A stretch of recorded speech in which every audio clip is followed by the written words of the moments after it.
Venezuela after Chavez and the prospects for change in Latin America. I'm Marcus Mabry for the New York Times. Caracas Bureau Chief William Neuman joins me now on the phone from Venezuela. Willie, what's the mood there today? Well, it's a very somber mood. This morning we're all waiting for this funeral procession that's going to take Chavez from the military hospital where he died to the military academy where he studied as a young man, where he will lie in state. The thousands of his supporters are at the hospital now, getting ready to march along with the casket. So the city feels very calm, but sort of tense at the same time because there's a lot of uncertainty about what's going to happen next here. Are Venezuelans afraid of what happens next? What do they think will happen next? Well, what is supposed to happen under the Constitution is that a new election will be called within 30 days. The expectation is that Vice President Maduro, Nicolás Maduro, who is Chávez's hand-picked successor, will run the country until then and run as the government's candidate against Enrique Capriles, who's one of the opposition leaders. There is, it seems quite likely that Maduro will win. He has a tremendous number of advantages, although one never knows. And then the question becomes, of course, what sort of policies will he, and what will his attitude to the U.S. be? There's been, some question, will the country moderate toward the U.S. or not? In the short run, I think that the answer is that he is going more radical. We know that he kicked out a couple of U.S. attachés yesterday from the embassy, accusing them of spying. So to play to his radical base, he seems to want to get more radical right now. But if he becomes president after a new election, then it's possible that he might seek to moderate somewhat the attitudes toward the U.S. Thank you, Willie. Thank you, Marcus. Michael Shifter, a close observer of Venezuela and the president of the Inter-American Dialogue, a Washington-based think tank focusing on Latin America, joins me now. Michael, the big question, what happens in Venezuela after Chavez? Well, it looks like the most likely scenario is that the Chavez government will continue in power. The government is strong.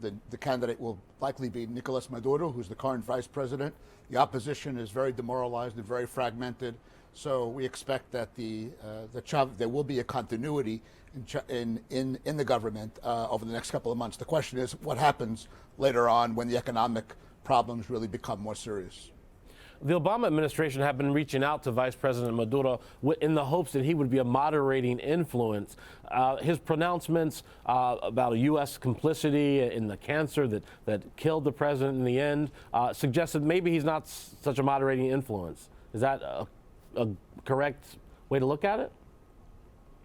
Well, I think Maduro is a guy who's going to be very tough rhetorically, publicly, and we saw that yesterday. In part, that was to mobilize the base of the party, of the Chavez party. He needs to show that he's going to be faithful to the socialist Bolivarian revolution after Chavez. So that was for more domestic consumption. But he's a hardliner. There's no question about it. He has close ties to Cuba. But he is somebody who is a union leader. You can talk to him. He is accessible. I think he's somebody who's going to have to look to make deals. He doesn't have Chavez's charisma. He doesn't have his command over all the factions within the government coalition. So he's going to have to reach out a little bit. I wouldn't expect very warm relations with the United States, but at least we can open up channels of communication. I think that's a real possibility. With Chavez gone, you mentioned the Castros, and with Chavez gone and the Castros in Cuba set to give up power in a relatively short time, is the era of the larger-than-life left-wing leader over in Latin America? Well, I think so. I think these were very unique circumstances that gave rise to Fidel Castro in 1959 and to Hugo Chávez in 1999. And we don't see any leaders today that are comparable to that, that really have a broader project. Chávez really had money that he gave out more than anybody else, and he gained a lot of support throughout the region. And of course, Fidel Castro, because of the ideological question during the Cold War, and both of them standing up to the United States. There are other leaders that have some comparable characteristics and features, but none that kind of command and have the outsized ambition that both Fidel Castro and Hugo Chavez had. So I think we're entering into a new era, although one can never rule out that other leaders could emerge. But right now, one doesn't see any on the horizon.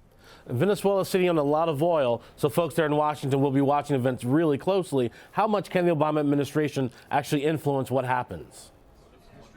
Well, there's always been the contradiction with the US-Venezuelan relationship that the relations are very bad politically but have been good economically, and Venezuela sells a large share of its oil to the United States.